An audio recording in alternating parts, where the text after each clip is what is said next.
Bonjour ou bonsoir, selon l'heure à laquelle vous nous regardez. Je suis chroniqueuse audio et animatrice de podcast à l'ODJ Média, et j'ai le plaisir de vous lire fidèlement cette chronique signée Salma Labtar. Intitulée « Femmes africaines en politique, entre obstacles persistants et avancées prometteuses », elle nous plonge dans les défis et les espoirs qui marquent l'engagement politique des femmes sur le continent.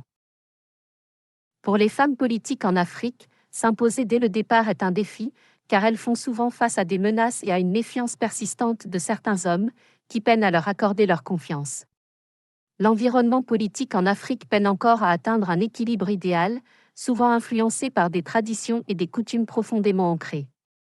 Toutefois, certains pays ont su dépasser ces barrières, portés par les dynamiques de changement que connaît le monde aujourd'hui. L'auteur affirme que les premières marches vers le pouvoir restent souvent les plus dures pour les femmes africaines. Dans ce contexte, de plus en plus de femmes s'engagent en politique et relèvent des défis majeurs, malgré les obstacles persistants. La discrimination, les violences basées sur le genre et les stéréotypes restent des freins à leur pleine participation. Dans de nombreux pays, elles demeurent sous-représentées dans les instances décisionnelles, rendant indispensable la lutte pour une meilleure inclusion et reconnaissance. L'auteur insiste sur les freins systémiques qui entravent l'accès au pouvoir des femmes africaines. Des organisations telles que l'ONU, l'Union africaine et la Banque mondiale jouent un rôle clé dans le soutien aux femmes politiques africaines. Elles mettent en place des plateformes de mise en réseau et encouragent l'adoption de politiques favorables à l'égalité des sexes, tout en veillant au respect des droits des femmes. L'auteur pense que le soutien global est essentiel pour bâtir une nouvelle génération de leaders.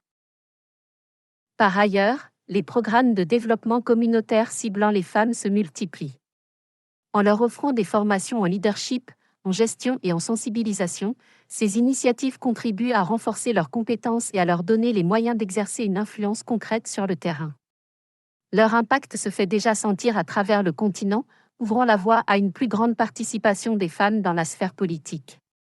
L'auteur conclut sur un horizon d'espoir et d'affirmation progressive des femmes dans la gouvernance.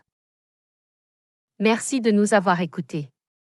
Cette chronique, que je vous ai lue mot pour mot, est signée Salma Labtar.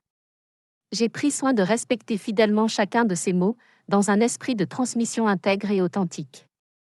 On se retrouve très bientôt pour une nouvelle chronique sur l'ODJ Média, toujours au cœur des enjeux sociaux et politiques qui dessinent l'Afrique d'aujourd'hui.